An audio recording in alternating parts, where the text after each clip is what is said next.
दोस्तों, ममता कुलकर्णी आज कहाँ है शायद ही किसी को पता हो, लेकिन एक वक्त ऐसा भी था जब ममता कुलकर्णी इंडस्ट्री में एक फेमस नाम था। 90s के दौर में हर बड़े एक्टर के साथ काम किया और नाम कमाया। ममता कुलकर्णी का जन्म एक ब्राह्मण परिवार में हुआ जो कि मुंबई में ही रहता था। ममता कुलकर्णी 3 बहनें थीं, एक बड़ी एक छोटी। ममता कुलकर्णी की पढ़ाई मुंबई से ही हुई।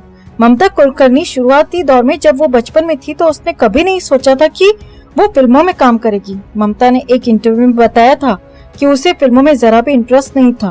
वो फिल्मों में आई सिर्फ अपनी माँ के कहने पर, क्योंकि उनकी मदर चाहती थी कि ममता एक हीरोइन बने। माँ के कहने पर 10th क्लास की पढ़ाई के बाद पहली बार मॉडलिंग के लिए ट्राई किया और सिलेक्ट हो गई। ममता कुलकर्णी का जन्म हुआ था 20 अप्रैल 1972 को मुंबई में। 1987 में पहली बार ममता ने मॉडलिंग किया और उस समय ममता की उम्र मात्र 15 वर्ष थी। फिल्मों में पहला ब्रेक मिला साल 1991 में एक तमिल फिल्म में। हिंदी में ब्रेक मिला 1992 में फिल्म मेरा दिल तेरे लिए में। ममता की दोनों फिल्में फ्लॉप रहीं और थोड़ी बहुत पहचान मिली फिल्म तिरंगा से, जो कि इसी साल 92 में ही आई थी। हालांकि फिल्म में ममता का जो रोल था वो बहुत बड़ा नहीं था, लेकिन इस फिल्म ने ममता को पहली बार सफलता का स्वाद चखाया। इसके बाद 92 में ही ममता की एक और तेलुगु फिल्म आई। इस तेलुगु फिल्म के बाद ममता को साउथ में काफी ज्यादा पसंद किया जाने लगा। कहा यह भी जाता है दोस्तों कि उस समय लोगों ने ममता के नाम का टैटू अपने हाथों पर लिखवाना शुरू कर दिया। इसके अलावा लोग ममता का एक मंदिर भी बनवाना चाहते थे। ये बातें ममता ने खुद एक इंटरव्यू में कही थी। इसके बाद ममता ने साल 93 में एक ऐसा काम किया जिससे हर कोई ममता को पहचानने लगा था।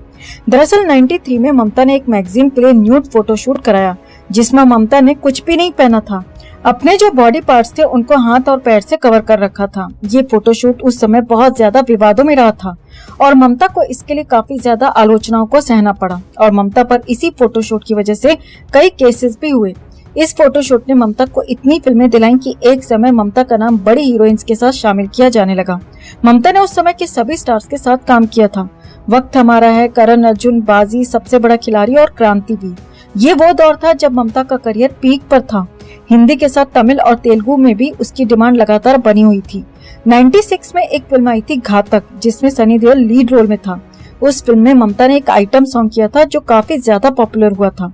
दरअसल ये फिल्म थी राजकुमार संतोषी की और राजकुमार संतोषी ने ममता को सिर्फ एक गाना करने के लिए ये कहकर मनाया था कि वो ममता को लेकर एक बड़ी फिल्म जल्द बनाएंगी। यही कारण था कि अपने पीक समय में भी ममता ने संतोषी के लिए फिल्म में सिर्फ एक गाना किया। इसके बाद राजकुमार संतोषी ने ममता को लेकर फिल्म बनाई साल 98 में चाइना गेट। लेकिन इस फिल्म के दौरान ऐसा कुछ हुआ कि चारों तरफ चर्चा का विषय बन गई। दरअसल इस फिल्म की रिलीज के बाद ममता कुलकर्णी और राजकुमार संतोषी एक दूसरे पर आरोप लगाने लगे थे। संतोषी ने आरोप लगाया कि ममता ने फिल्म के दौरान उन्हें बहुत ज्यादा तंग किया था, उन्हें परेशान किया था, जिसकी वजह से वो ममता को फिल्म से निकालना चाहते थे। लेकिन ममता ने अपने अंडरवर्ल्ड के दोस्त यानी छोटा राजन से धमकियां दिलाई, जिसकी वजह से वो उसे फिल्म से नहीं निकाल पाया। दूसरी तरफ ममता कुलकर्णी का कहना था कि इस फिल्म के दौरान राजकुमार संतोषी ने उसे कंप्रोमाइज करने के लिए कहा था और उसने मना कर दिया। इसी वजह से अब वो उस पर इल्जाम लगा रहा है। वैसे इस फिल्म के दौरान एक और चीज थी जो सबसे ज्यादा चर्चा में आई। चाइना गेट मूवी में एक्शन डायरेक्टर के तौर पर काम कर रहे थे टीनू वर्मा। इस फिल्म के दौरान ममता और टीनू वर्मा के बीच में नजदीकियां बढ़ने लगी थी।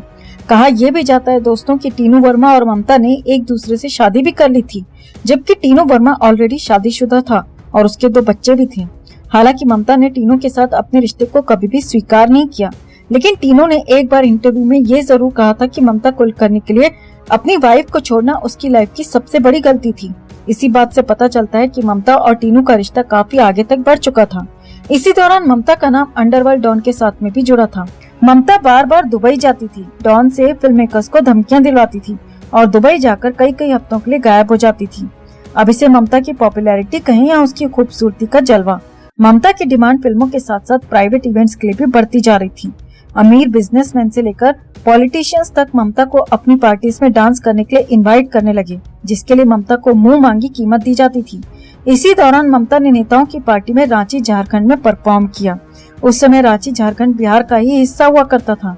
दरअसल ममता ने बिहार के एक बड़े नेता के घर में पार्टी में परफॉर्म करने के लिए उस समय 1.25 करोड़ रुपए चार्ज किए थे, जिस समय 1.25 करोड़ रुपए हीरोइन की फिल्म में काम करने की फीस भी नहीं होती थी। ममता ने इस 1.25 करोड़ के बदले में न सिर्फ पार्टी के लिए ठुमके लगाए, बल्कि उन नेताओं के साथ कई दिन तक पटना में भी रही।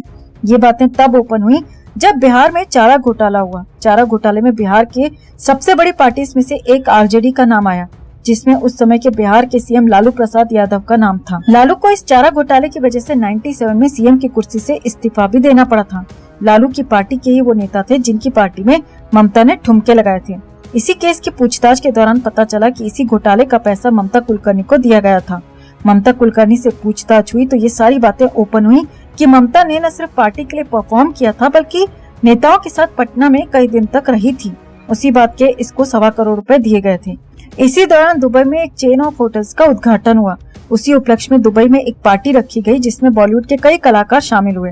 वहां पर कई हफ्ते तक जश्न चला। जश्न खत्म होने पर पार्टी के गेस्ट को रिटर्न गिफ्ट दिए, जिसमें मारुति कार और गाड़ियां तक शामिल थी। वहीं पर ममता की मुलाकात होती है विक्की गोस्वामी से, लेकिन उसी दौरान विक्की गोस्वामी को दुबई पुलिस ने जेल में बंद कर दिया। 2001 के बाद ममता कुलकर्णी 6 महीने दुबई में रहती तो 6 महीने भारत में। 2001 के बाद ममता ने सिर्फ 2 फिल्मों में काम किया, वो भी एक हिंदी में और एक बंगाली में। 2003 बंगाली मूवी में काम करने के बाद ममता पूरी तरह से गायब हो जाती है। कुछ रिपोर्ट्स के आधार पर यह भी कहा जाता है कि ममता 2001 के बाद जब विक्की गोस्वामी जेल में बंद था तो उसके बिजनेस को संभाल रही थी दुबई में। यही वजह थी कि ममता कभी भारत में रहती तो कभी दुबई में।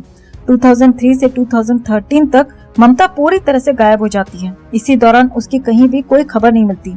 इसके बाद 2013 में दुबई के एक अखबार में ममता का एक फोटो छपता है और उस अखबार में ये दावा किया जा रहा था कि ममता ने दुबई की जेल में बंद विक्की गोस्वामी से शादी कर ली है। साथ ही ये भी लिखा था कि ममता ने अपना धर्म परिवर्तन कर अब ममता कुलकर्णी से आयशा बेगम बन गई है और विक्की बन गया था यूसुफ अहमद। इसके बाद विक्की जेल से छूटता है तो वो दोनों दुबई से केन्या चले जाते हैं। केन्या से 2014 में खबर आती है कि उन दोनों को ड्रग्स के आरोप में पुलिस ने पकड़ लिया है, क्योंकि केन्या में विक्की गोस्वामी ड्रग्स के मामले में पहले से ही वांटेड चल रहा था। इसके बाद ममता की कुछ फोटो सोशल मीडिया पर वायरल होती हैं, जिसमें ममता के हवाले से ये कहा जा रहा था कि उसने यानी ममता ने संन्यास ले लिया है और वो अब साध्वी बन गई है। लेकिन ये सो कॉल्ड साध्वी 2016 में एक बार फिर से चर्चा में आ जाती है जब मुंबई थाने में ड्रग्स डील करते हुए कुछ आरोपियों को पकड़ा जाता है। पूछताछ में ये पता चलता है कि ड्रग्स की ये डील टोटल 2000 करोड़ रुपए की थी, जिसमें विक्की गोस्वामी और ममता कुलकर्णी भी शामिल थे। ये एक महंगा ड्रग्स था जो पकड़ा गया था और इस घटना के बाद मुंबई पुलिस भी ममता कुलकर्णी को ढूंढने लगती है। इसके बाद कुलकर्णी फिर से अपना एक वीडियो सोशल मीडिया पर वायरल करती है। उसमें वो कहती है कि उस पर लगाए गए सारे इल्जाम गलत हैं। वो एक साध्वी बन गई है, एक योगिनी है और इन सब बातों से उसका कोई मतलब नहीं है। दूसरी तरफ मुंबई पुलिस ममता के खिलाफ नोटिस जारी करती है। ममता जब कोर्ट में हाजिर नहीं होती तो उसे वांटेड घोषित करके मुंबई स्थित उसकी सारी प्रॉपर्टीज को सीज कर लिया जाता है। ठीक वैसे ही अहमदाबाद में विक्की गोस्वामी की प्रॉपर्टी थी, उसे भी पुलिस द्वारा जब्त कर लिया जाता है। इन दोनों के घर वालों से भी पूछताछ होती है, लेकिन दोनों में से कोई भी वापस भारत नहीं आता। ममता कुलकर्णी अपने आप को साध्वी बताती है और ये भी कहती है कि उसका ड्रग केस से कोई संबंध नहीं है, जबकि मुंबई पुलिस की नजरों में ममता एक मोस्ट वांटेड मुजरिम है। ममता और विक्की आज दुनिया के किस देश में हैं, ये कहना बिल्कुल मुश्किल है, लेकिन वो जहाँ भी हैं ड्रग्स के व्यापार से जुड़े हुए हैं, क्योंकि विक्की का पूरा जीवन ड्रग्स के व्यापार में ही बीता है। वो केन्या में जेल गया तो ड्रग्स में, वो दुबई में जेल गया तो ड्रग्स में, और इससे अलग वो पिछले 19-20 साल से ये दोनों साथ हैं और इसी व्यापार को आगे बढ़ा रहे हैं। वैसे ममता खुद कहती है कि वो एक दिन वापस भारत आएगी। इंतजार है उस दिन का जब वो भारत वापस आएगी।